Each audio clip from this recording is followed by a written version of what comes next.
अब खुश हो गए आप? आ गया मैं आपके गांव में।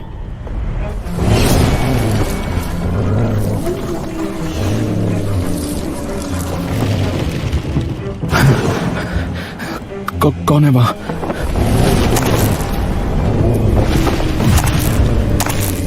अर्जुन भेड़िए को अपने पास आता देख उठ खड़ा होता है। अगर मैं भागने की कोशिश करूंगा तो ये एक झपट्टे में मेरा खेल खत्म कर देगा।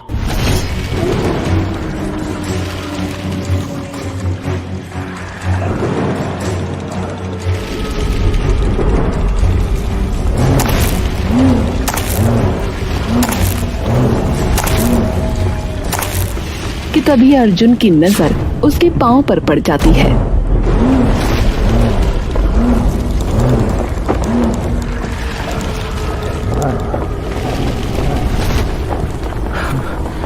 हे शिव शंकर, हे भोलेनाथ, रक्षा करिए। हे प्रभु, रक्षा करो।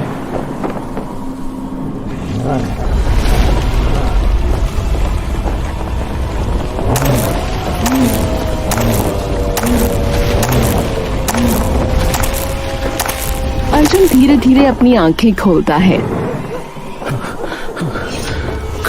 कुछ नहीं किया।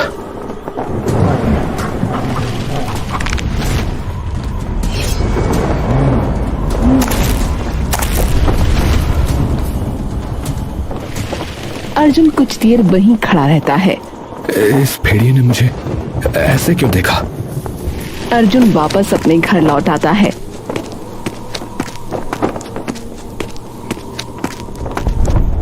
अर्जुन चुपचाप अपने बिस्तर पर लेटा उसके साथ हुए हादसे के बारे में सोचता रहता है। उस भेड़िए ने कुछ भी नहीं किया, क्यों? तभी अर्जुन की मां अंदर आती है। अरे अर्जुन, आ भी गया तू? हाँ माँ, बस अभी ही आया, कुछ देर पहले। तो फिर मुझे बताया क्यों नहीं? तेरे लिए कुछ बना दूं? नहीं, भूख नहीं है। माँ देखती है कि अर्जुन कुछ परेशान है। क्या हुआ? तो इतना परेशान क्यों लग रहा है? अर्जुन थोड़ी देर तक यही सोचता रहता है कि वो अपनी माँ को ये बात बताए या ना बताए। क्या हुआ? कुछ बोलेगा? माँ, आज ना जब मैं तालाब में नहा रहा था ना तो क्या? तो वहां एक भेड़िया आ गया था। उसकी माँ के मन में न जाने कैसा ज्वार उठा। क्या? माँ डरो मत माँ, मैं एकदम ठीक हूँ। उसने मुझे कुछ नहीं किया माँ। कमबख्त भेड़िए, पता नहीं कौन सा श्राप लगा हुआ है हमें। पहले तेरे पापा को मुझसे छीना और अब तेरे पीछे पड़ गया। वही पूछना है माँ कि पिताजी के साथ क्या हुआ था।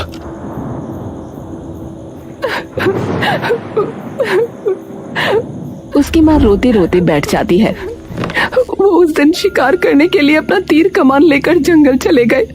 मैंने मना किया था कि मत जाओ, लेकिन मुझसे बोले कि आज तो खरगोश या एक मोटा सा जंगली बकरा खाने का मन है, तो मुझे जाने दे।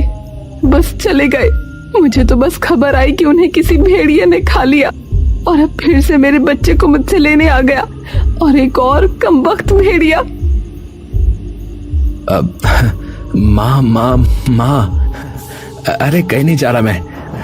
अरे तुम आओ और आराम से सो जाओ, मैं एकदम ठीक हूँ। देखो मैं तुम्हारे पास ही हूँ, ठीक है?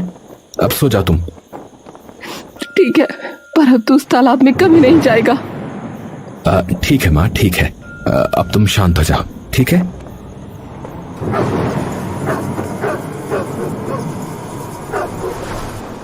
अर्जुन अपनी माँ को उनके कमरे में लिटाकर वापस आ जाता है।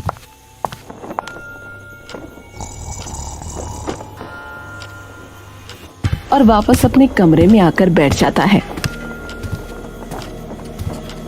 अपने पिता के बारे में वो सोचने लगता है। वो अलमारी में से एक एल्बम निकालता है।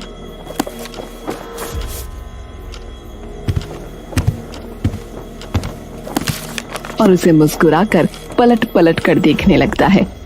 वो अपनी माँ और पापा की एक तस्वीर देखकर रुक जाता है और मुस्कुराकर उसे ध्यान से देखने लगता है।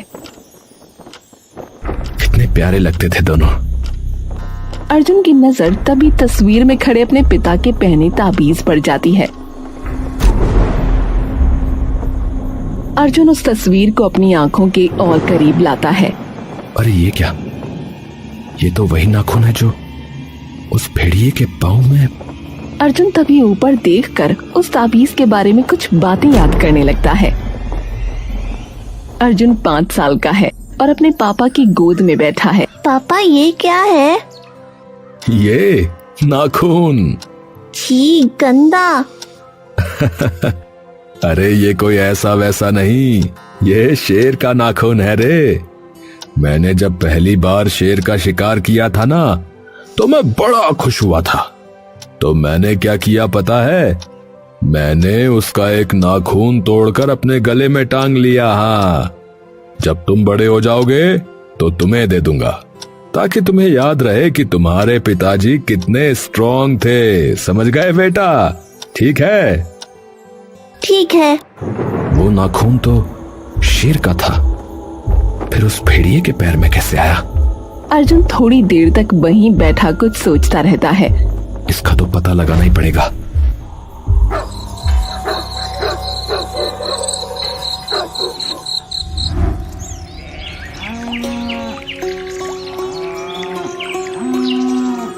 अगले दिन सुबह होते ही अर्जुन फिर से जंगल की तरफ चल पड़ता है।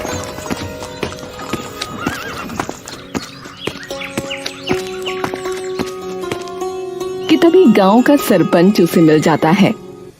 प्रणाम मुखिया जी। हाँ, प्रणाम प्रणाम बेटा। और सुनाओ अर्जुन बेटा, कहाँ चल दिए सुबह सुबह? बस ऐसे ही जंगल की तरफ जा रहा था। ओहो, क्या काम आ गया भाई? बस एक भेड़िया है, उसी को ढूंढने जा रहा हूँ। हैं? भेड़िए को? अरे तेरा भी वैसे ही मरने का इरादा है क्या भाई? अरे मुझे कुछ नहीं कहेगा वो। हैं? क्यों नहीं कहेगा? अरे तू उसकी लुगाई है क्या? हैं? अरे चलो आप जाने दो, कोई नहीं। अच्छा वैसे एक बात बताओ, आप उस भेड़िए के बारे में जानते हो जिसने मेरे पिताजी को खाया? मैं क्यों जानूंगा भाई? मुझे तो जब खबर आई थी तेरे पिता की कि उसे किसी भेड़िए ने खा लिया है, तो अब क्या बताऊं, मैं तो डर के मारे 2 दिन तक बाहर भी नहीं निकला था बेटा। हाँ। तो उस दिन के बाद कोई हादसा हुआ इस तरीके का इस गांव में? अरे अरे शुभ शुभ बोल बेटा, शुभ शुभ बोल। ये क्या बोल रहा है तू? है नहीं नहीं, ऐसा कभी नहीं हुआ फिर बेटा। अच्छा ठीक है सरपंच जी, चलता हूँ, नमस्कार। अरे बेटा, आप मेरी चिंता मत करो, आप आराम से जाओ। हाँ, चल ठीक है बेटा।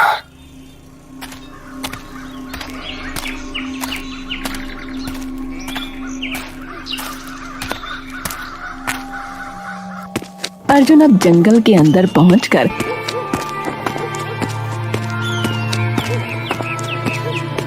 फिर उसी तालाब के आसपास उस भेड़िए की खोज शुरू कर देता है। कमाल है, सिर्फ मेरे पिताजी का शिकार है, पर गांव के तो रोज न जाने कितने लोग आते होंगे इस जंगल में, फिर और किसी को कुछ क्यों नहीं हुआ? अर्जुन काफी देर तक उस भेड़िए को ढूंढते ढूंढते जंगल की गहराई में चला जाता है। जाते जाते तभी उसका पांव एक कछुए पर जा पड़ता है। क्या कर रहा है? देख के चल। अर्जुन एकदम से डरकर पीछे हो जाता है और इधर उधर देखने लगता है।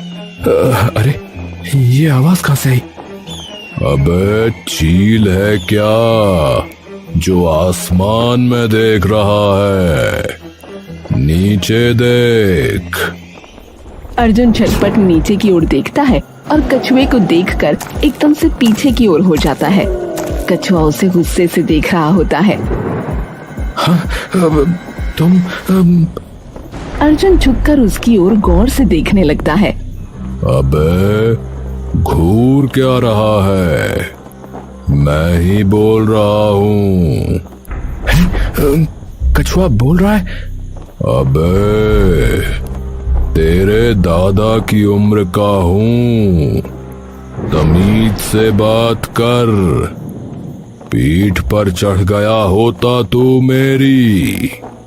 अरे अरे, माफ कीजिएगा, क्षमा कीजिएगा, मैंने ध्यान नहीं दिया। तो ध्यान था कहाँ? क्षमा कीजिए, पर आप ये बताइए कि आप बोल कैसे पा रहे हैं?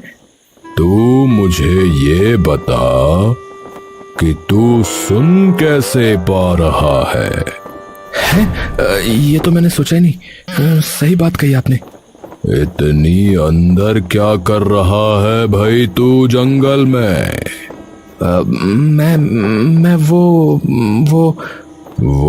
क्या कर रहा है? वाह, और लोग मुझे कछुआ कहते हैं।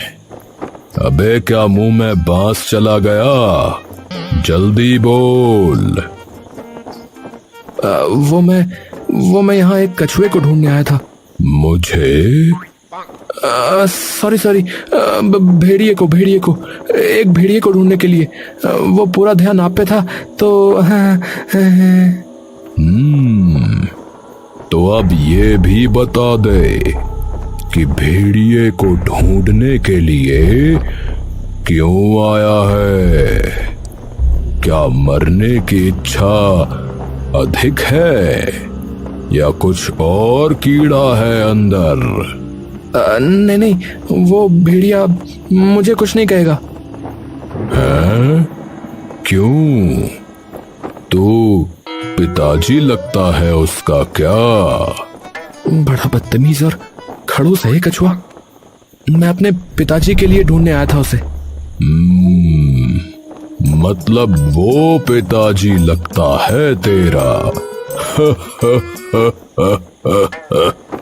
अरे आप सुनेंगे मेरी बात या नहीं? देखिए, मैं जब 6 साल का था ना, तो एक भेड़िया मेरे पिताजी को इसी जंगल में मार के खा गया था। लेकिन कल जब मैं यही तालाब में रात को नहा रहा था, तो तभी मुझे झाड़ियों के हिलने की आवाज आई। जब मैंने पलट कर देखा तो वहां नीला नीला कुछ चमक रहा था। तभी उन झाड़ियों में से एक भेड़िया निकल के आया। मैं उसे देखकर डर के बाहर आ गया, लेकिन वो धीरे धीरे मेरे पास आने लगा। उसने मुझे ऊपर से नीचे तक सूंघा और फिर अचानक से वापस चला गया। हैं?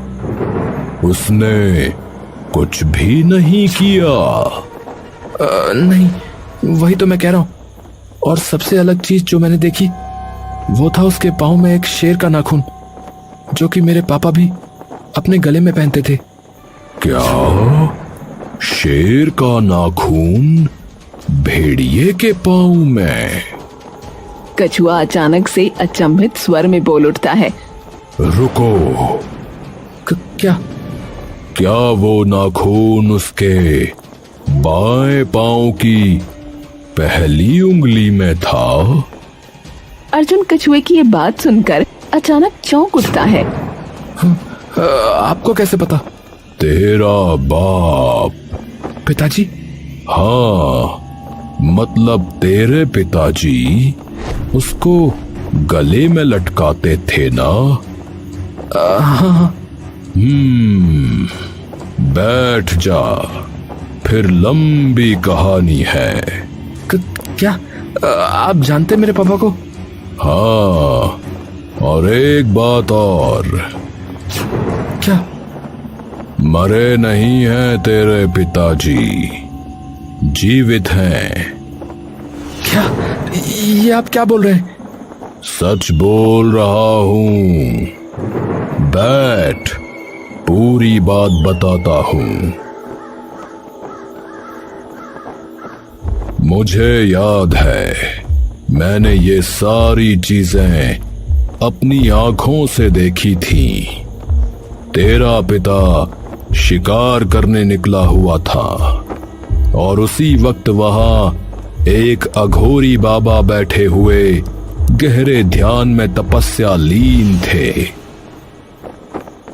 ओम ऐं ह्रीं क्लीं चामुंडाय विच्चै। ओम ऐं ह्रीं क्लीं चामुण्डायै विच्चै। ॐ ऐं ह्रीं क्लीं चामुण्डायै विच्चै।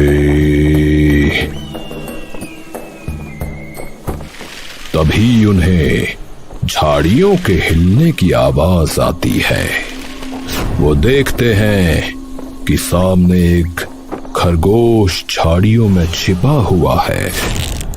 वो निशाना उस खरगोश की ओर साधते हैं और तीर चला देते हैं, लेकिन खरगोश उस तीर से बच निकलता है।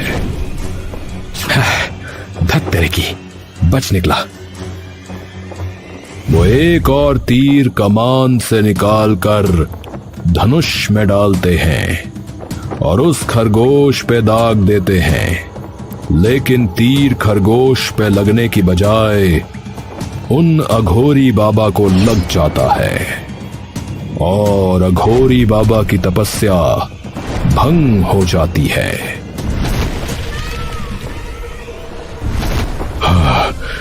किसने तभी तुम्हारे पिता वहां आ जाते हैं और देखते हैं कि तीर जाकर उस अघोरी बाबा को लग गया है। हे गुरुदेव, क्षमा करें गुरुदेव, क्षमा करें। ये बाण भूल से आपको लग गया। मैं तो बस इस जंगल में खरगोश का शिकार करने आया था। मूर्ख, तूने मेरी तपस्या भंग की है, एक अघोरी की। तेरा ये दुस्साहस पापी। नहीं गुरुदेव, मैं क्षमा चाहता हूँ, ये भूलवश हुआ है, मुझे क्षमा कर दीजिए गुरुदेव। क्षमा नहीं, मेरी तपस्या भंग करने पर तुझे मात्र श्राप मिलेगा। नहीं गुरुदेव। जा, मैं तुझे श्राप देता हूं कि अभी और इसी क्षण से तू एक नर भेड़िए में परिवर्तित हो जाएगा। तू रात को भेड़िए का रूप धारण करेगा और दिन में मनुष्य का। और अगर तू अपने मानव शरीर में बाहर निकलेगा तो तुझे सूर्य अपनी गर्मी से राख कर देगा। वर्षा की हर बूंद तेरे तन को तलवार की धार बन चीर देगी। जब तू भेड़िया बन के इंसानों को खाएगा तब तुझे आत्मबोध होगा कि किसी निर्दोष की जान लेना और एक सच्चे अघोरी की तपस्या को भंग करना कितना बड़ा पाप है। जा, मैं तुझे श्राप देता हूं। नहीं गुरुदेव, ऐसा नहीं कीजिए। मेरे बीवी बच्चों का क्या होगा? तुझे अब सिर्फ वही जीव बचा सकता है जो न नर है न नारी, न आत्मा है न शरीर, न जानवर है न पंछी, जिससे हर मानव भय खाता है और मानव मृत्यु पर वही बन जाता है। बस उसके और जीवित शरीर के मिलाप होने के बाद तुझे वहां जाकर उस रूप में परम परीक्षा कहना है। वही परीक्षा जिसमें सत्य भ्रम का चेहरा ओढ़ कर सामने आता है, जहां निर्णय भावनाओं से नहीं आत्म बल से लिए जाते हैं। यदि वो इसे पार कर गया तो श्राप टूट जाएगा। तभी तेरे पिता भेड़िए में बदल गए और ये सब मैं डरा हुआ दूर एक झाड़ी से होता हुआ अपनी आंखों से देख रहा था। मतलब मेरे पिताजी जीवित हैं? हाँ। और उस पहेली का क्या मतलब है? मैं भी पहले कुछ वर्षों तक इसी का उत्तर ढूंढ रहा था। तो मिला? तेरी तरह मंद बुद्धि नहीं हूं, बिल्कुल पता चला। तो जवाब है भूत। जब कोई भूत एक इंसान के शरीर पर कब्जा कर लेगा तभी सबसे पुराने पेड़ पर उस मंत्र से तुझे वो परम परीक्षा का सामना करने का मौका मिलेगा। पर अब मैं भूत कहां से लाऊं? और ये कौन सी परीक्षा? इसका तो मैंने कुछ भी नहीं पढ़ा। अबे 10वीं की परीक्षा नहीं है, तो मान न मान, मैंने सब पहले से ही सोच रखा है कि तेरे पिता को श्राप मुक्त कैसे करेंगे। तो चल मेरे साथ। लेकिन कहां? एक भूत से मिलने चलना है। कौन सा भूत? गधैया भूत। ये आपको कैसे मिला? मैं वर्षों से इसी जंगल में हूं, तो वो भी कई वर्षों से इसी जंगल में ही डोलता फिरता है।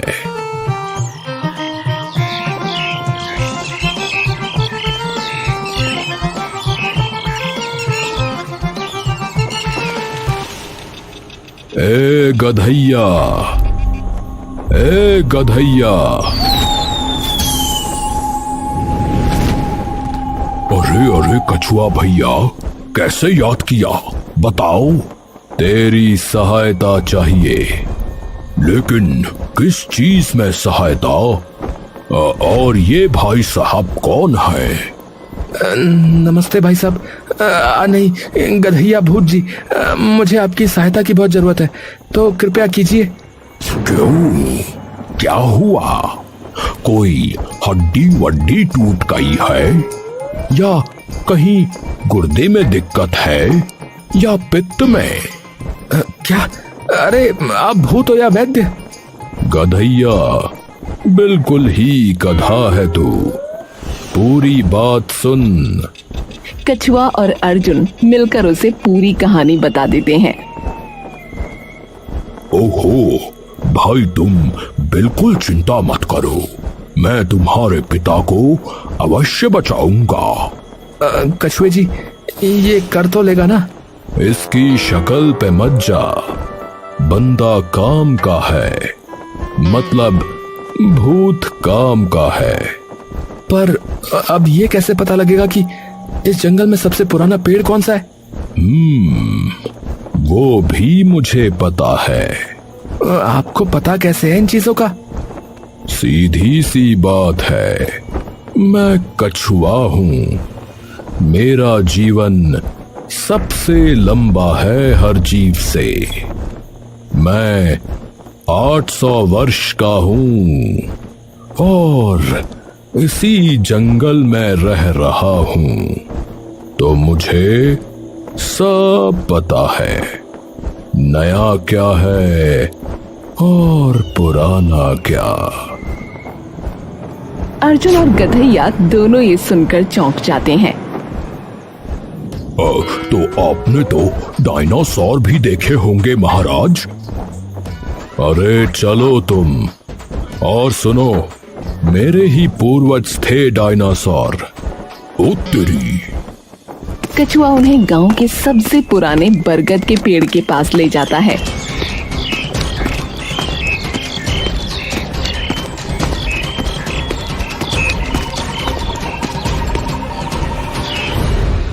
अब गधैया, इसके शरीर के अंदर चले जा, अभी लो परम परीक्षा।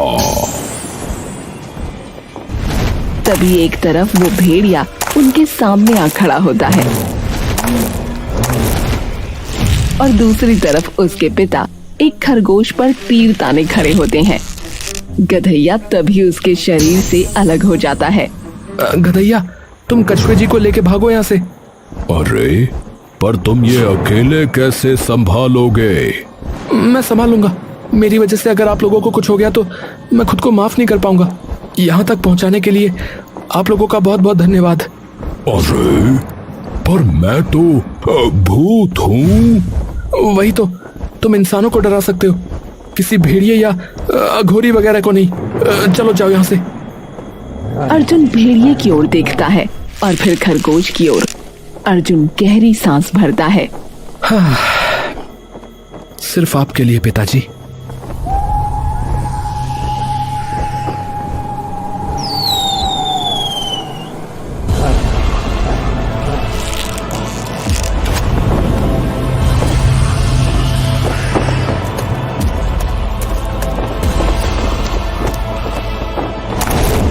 पिताजी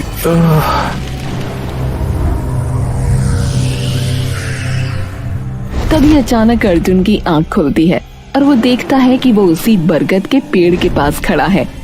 अर्जुन अपनी छाती में सिकुड़े हुए हाथ को देखता है। मैं तो एकदम ठीक हूँ, पर ये कैसे हुआ? तुम्हारी सच्चाई से पुत्र अर्जुन। आप वही हैं जिन्होंने मेरे पिताजी को हाँ, परंतु अब मैं तुम्हारे पिता को उस श्राप से मुक्ति देता हूँ। तो ये सब जो हुआ वो बस मेरा वहम था?